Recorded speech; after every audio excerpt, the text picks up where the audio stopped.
Question number 18 x square minus 9x plus 8।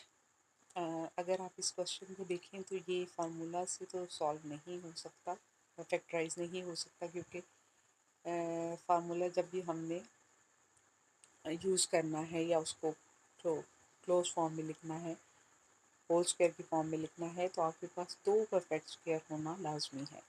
तो इसको अगर हम देखें इस पोलिनोमियल को, तो ये कैसे फैक्टराइज होगा, तो हमें समझ आता है कि इसकी मिड टर्म ब्रेक होगी।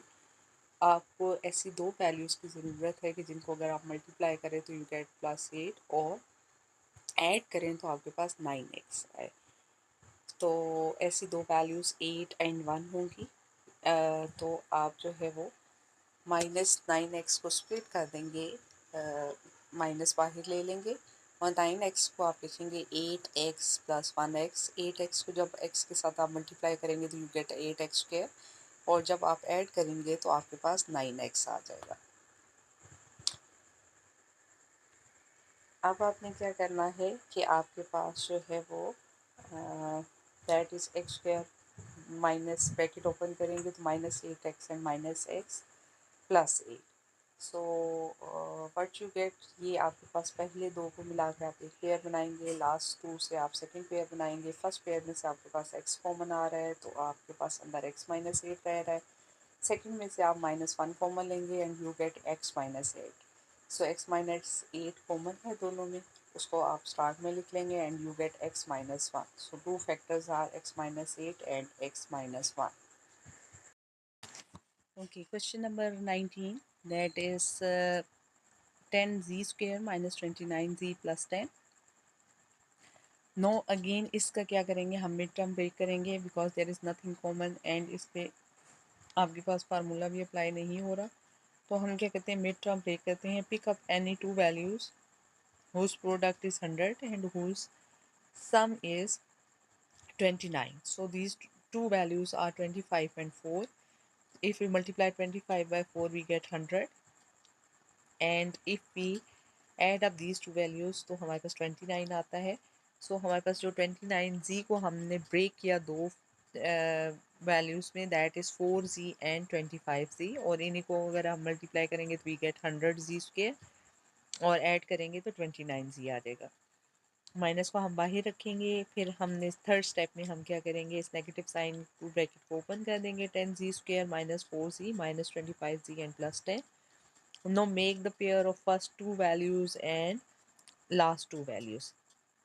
First two values में से what you get common 2z common ले लेंगे, रिमेनिंग इज 10z² में से क्या रह गया, 5z रह गया, और 4z में से क्या रह गया, 2 बाहर निकल गया तो 2 रह गया, एंड z बाहर चला गया तो जस्ट 2 रह गया। यहाँ से आप नेगेटिव साइन कॉमन लेंगे एंड 5 कॉमन लेंगे, the remaining is 5z, and negative sign बाहर लिया था तो इस वजह से अंदर का साइन चेंज हो गया, नेगेटिव आ गया।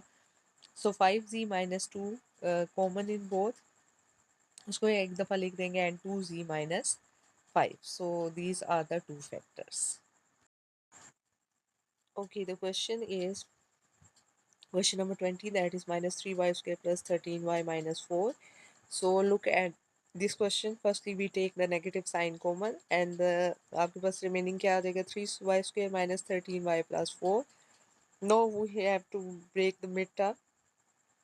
आपने कोई सी ऐसी दो वैल्यूज़ लेनी है जिनको आप मल्टीप्लाई करें तो 12y² आ जाए, और ऐड अप करें तो 13y आ जाए। सो आपके पास ये क्या pair and y. So make the pair of first two values and the last two values. From first two values we get 3y common, and the remaining is y minus 4.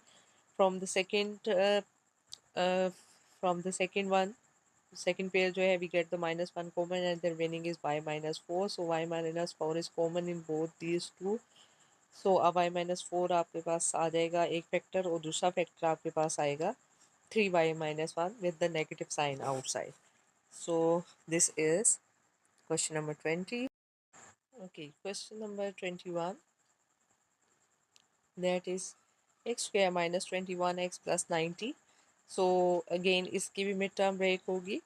Mid term आप कैसे break करेंगे, to values whose product is 90 and whose sum is 21. So the two values are 16 and 5. If we multiply 16x by 5x we get 90x², and if we add up these two values we get 21x. So x square minus bracket में आप लिखेंगे 16x plus 5x plus 90 again, and so that are the factors आपने mid term break की, that is 16x and minus 5x. So pair बनाएंगे आप first to के and the last to के. First to में से आपके पास x कॉमन आएगा and the remaining is x minus 16. इन दो में से आप जब x कॉमन निकालेंगे तो रिमेनिंग x माइनस 16 रह जाएगा, और इन दो में से आप -5 कॉमन लेंगे and you get x. 90 divided by 5 you get 16 with minus sign, क्योंकि बाहर लिया है तो अंदर साइन जो है यहाँ पे चेंज होके माइनस आ जाएगा. सो x minus 16 is common in both. x minus 16 आ जाएगा and the remaining is x minus 5.